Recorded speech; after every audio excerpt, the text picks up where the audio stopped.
No amafisiny filan-kevitry ny ministra omaly ny fahatongavan'i filoha Frantsay Emmanuel Macron eto Madagasikara amin'ny volana aprily mandritra ny fivoriam-beny ny Vaomieran'ny Ranomasimbe indianina na ny SOME ny COI. Ny 17 ny volana aprily ho avy izao no kiadiny eto Antananarivo ity filoha Frantsay ity. Izy ny fihaonana manokana amin'ny filohan'ny rajoelina.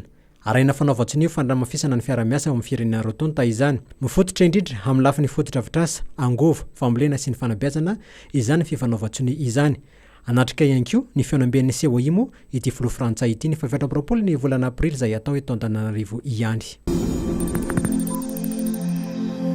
Ho fanomanana ny fandraisana ny fivoriam-beny ity Vaomieran'ny Ranomasimbe indianina ity sy handrindrana izany fandraisana izany dia tapaka nandritra filan-kevitry ministra ny fananganana ny foibem-pibaikonana ny fivoriam-be ao amin'ny kianjan'ny Baria no apetraka izany fandrindrana ireo asa rehetra izay manodidina ny fanomanana ity fihaonana ity. Ny 17 ny volana aprily mo no tanterahina eto Antananarivo izany fihaonana izany raha tokony tany NOSY BE no nokasaina tamin'ny voalohany. Itsandalany dia efa mirosy ihany koa ireo asa fanajariana ireo fototra avitrasa izay andraisina ireo delegaciona izay handray anjara amin'ity fihaonana ity. Voalaza tao anatin'ny tatitry ny filan-kevitry ministra ihany koa fifamperina tanteraka ireo Vaomera isan-tsokajiny amin'ny fanomanana ny fandraisana izay andraikitry ny tsirairay anatotsana izany an-tsaka sy andavany.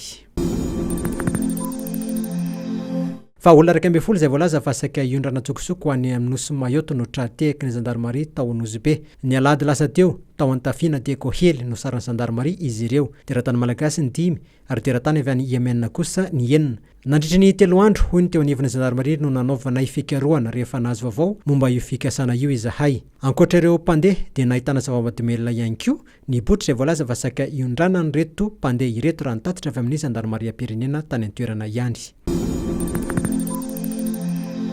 Nahazo tohan'aina avy amin'ny ONG Inviso ireo mpianatra tetsy amin'ny EPP Ankorondrano androany maraina nandritra ny lanonana ny fanolorana ireo efitrano izay noavaozana atao amin'ity sekoly fanabeazana fototra ao amin'ny boriboritany fahatelo ity. Tafiditra ao anatin'ny fandaranasa ny ONG Inviso mo ny fanohanana ra-tsakafo ireo mpianatra eny anivon'ny sekolim-panjakana ka tsy diso anjara tamin'izany ireo mpianatra tetsy amin'ny EPP Ankorondrano. Satatra mbavarana iny ity fizarana tohan'aina ity araka nambaran'ny tompon'andraikitra.